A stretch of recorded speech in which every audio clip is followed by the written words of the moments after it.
My thoughts when we first started on this project was trying to prolong our Skyvan longevity. We currently operate a Skyvan now that's higher time and will be cycling out eventually. And wanting to stay involved with the Skyvans and have the capability, I thought it would be best to procure additional Skyvan. However, there's really none for sale, so it was difficult. And this opportunity came up, and it was actually purchased by another skydiving company who then no longer wanted it. They'd offered it to me, and I took the deal and surprised all the guys about a project that we were going to be doing. And like anything, we thought it was going to be a few months to a year, and here we are just eclipsing the 4th year, and now we're up and going. My name is Rick Nelson, and I am president of Eagle Air Transport. My name is Kevin Brown, and I am the new A&P apprentice. My name is Stephen Reppin. I am an airframe and power plant mechanic. My name is Charles Lane. My job here is a airframe and power plant mechanic for Eagle Air Transport. My name is Donovan Bartlett. What I do is I'm the director of maintenance for Eagle Air Transport. What we were talking about today, we were talking about the completion of 60 Echo Alpha, the newest Skyvan in the fleet for Eagle Air. It was scary. It was a little overwhelming. It was a big challenge, and it was something I was excited to take on. But at the same point, it was very, I don't know, it was a big project. I think I underestimated how big of a project it really was going to be, and but happy it's at the point it is. The project itself, for me, was a huge learning experience. Going over every wire of that airplane, checking the fuel systems, and then for me, leaving for 10 months and then coming back to it, it took a lot longer than I expected. But it's a cool journey to watch. The most memorable experience that I've got from putting the airplane back together, probably putting the wings on and the tail on, and just the reassembly itself of the aircraft. Just seeing it come back together.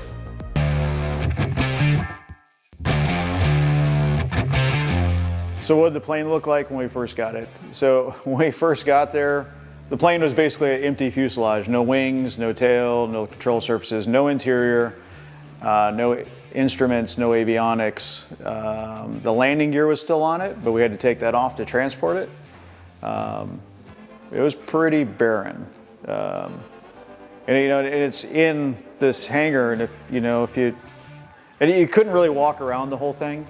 We had to move things to walk around, and then find the parts and pieces and jacks to pull axles off, and that was kind of the time-consuming part. It wasn't as easy as showing up, back the trailer into the thing, set it back down. It was, we got to find the parts, we got to find the pieces, we got to figure out which wings we're going to take, then we had to figure out which ailerons we were going to pick, which was which ones looked the nicest and had the most time on them. Same with the flaps.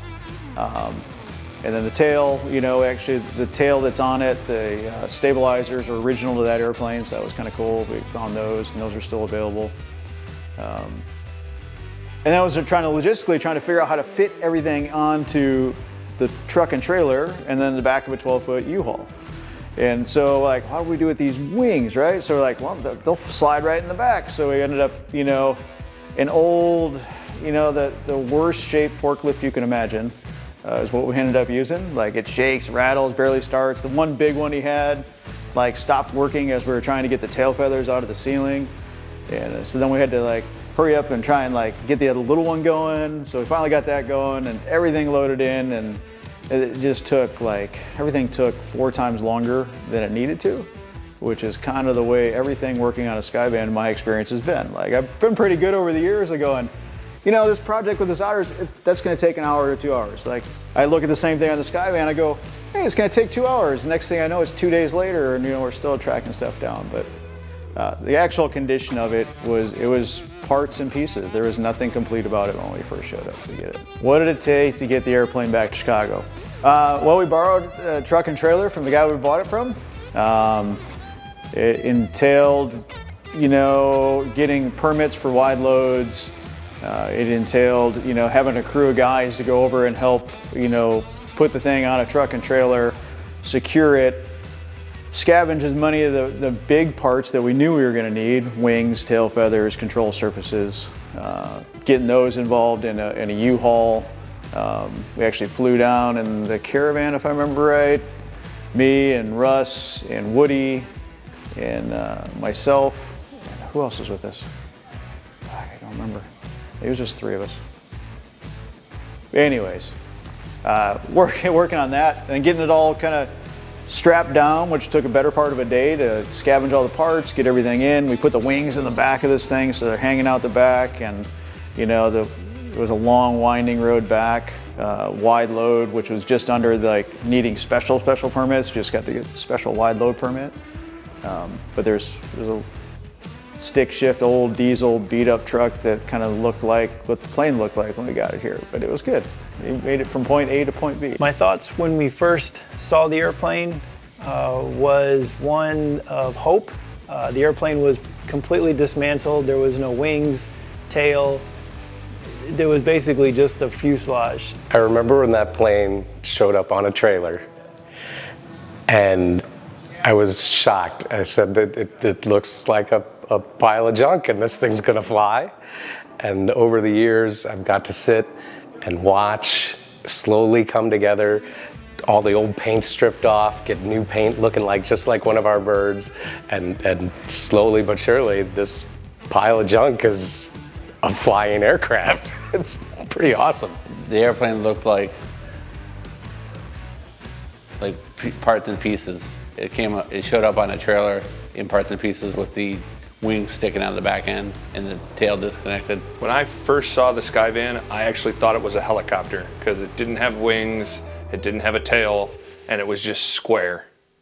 So it looked like a helicopter fuselage to me.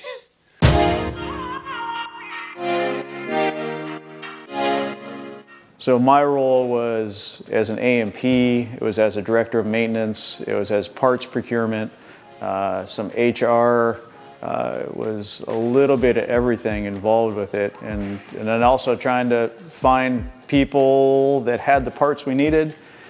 Some trips back to Indiana to go find parts, you know, in the mess of the parts room down there.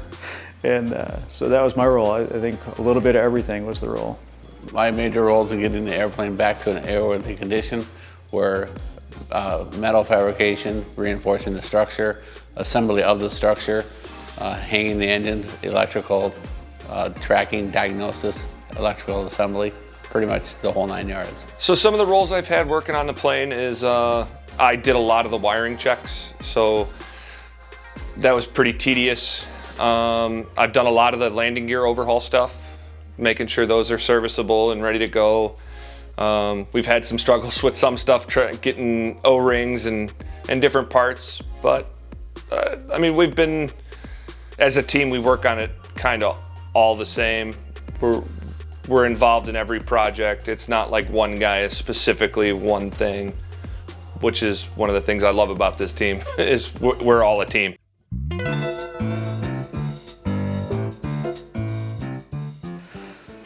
So I think the biggest challenge was The electrical. The wire harness. All that wiring. the electrical system on the plane that was freshly rewired. It wasn't anywhere near freshly rewired. It was butt splices with no split wire or no stripped ends. They're just wires that were just connected together. There was no way an electrical connection makes sense. Second biggest challenge, I guess, right up there was procuring parts that we needed.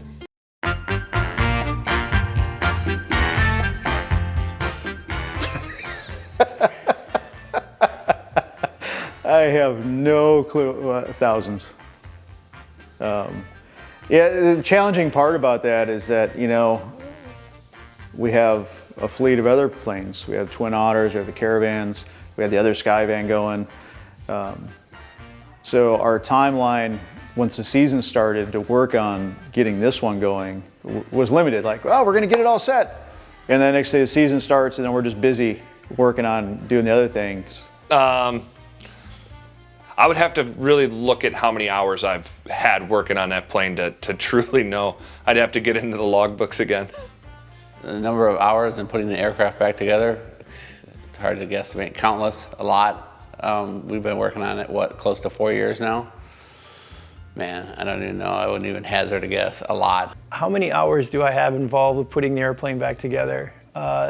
Countless. I certainly don't have as many as Donovan and his team, but there was definitely a lot of hours behind the computer, calling people, trying to source parts, lining up pieces and propellers and sourcing that stuff.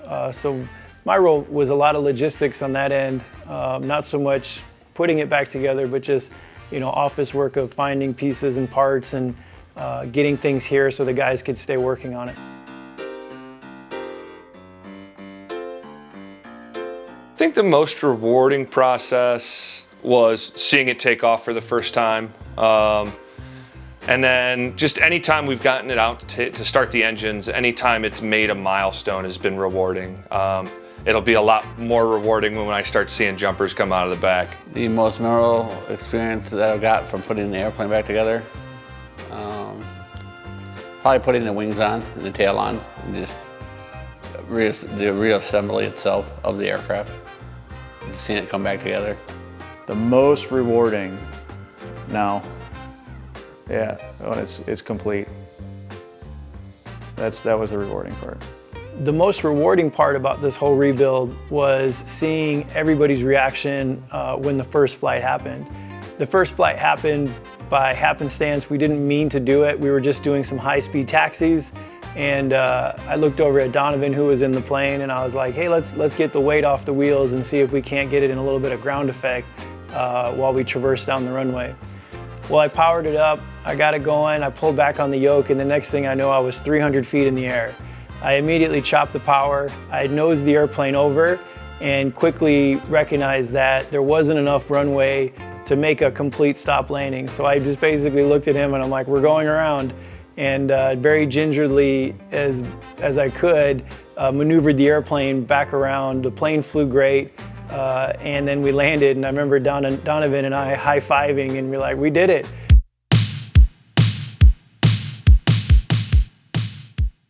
To be there for the first flight, it was amazing. Like, even though if it wasn't something we intended to fly, at that day, things were right. It was ready to fly.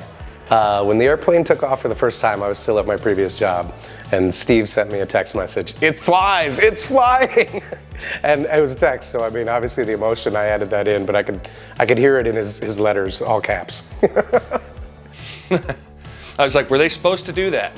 Because we were not planning on it taking off that day, and all of a sudden it's in the air, and we're in the shop, and we get the Skyvan's flying, the Skyvan's flying. We run outside and we're like, oh, that's new.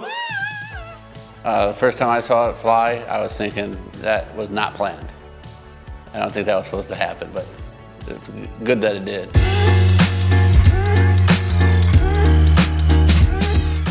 I think making the first jump from the airplane is going to be a lot of fun. I've only done 2 tandems so far, so this will be my 3rd.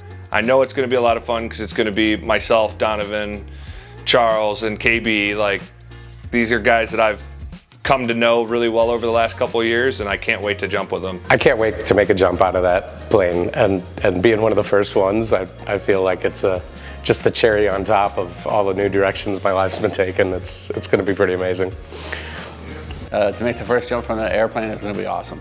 It's going to be kind of more or less an achievement of a goal, not just ours, but of mine. What it's going to be like to make the first jump? I think it'd be exciting. Like, why not? It's long, hard work, and the guys who put the work into it deserve to jump out of it, right? So I think it's an accomplishment. I think it's an awesome opportunity for Donovan, Steve, and Charles, and Kevin Brown to be able to jump out of the airplane for the first jump. I think that it's well-deserved. I'm happy going to be able to be their pilot for them, and it's going to be really, really neat. There's going to be a lot of high fives, a lot of emotion, and it's going to kind of bring to fruition this project that we've had for 4 years, and it's going to be a good feeling.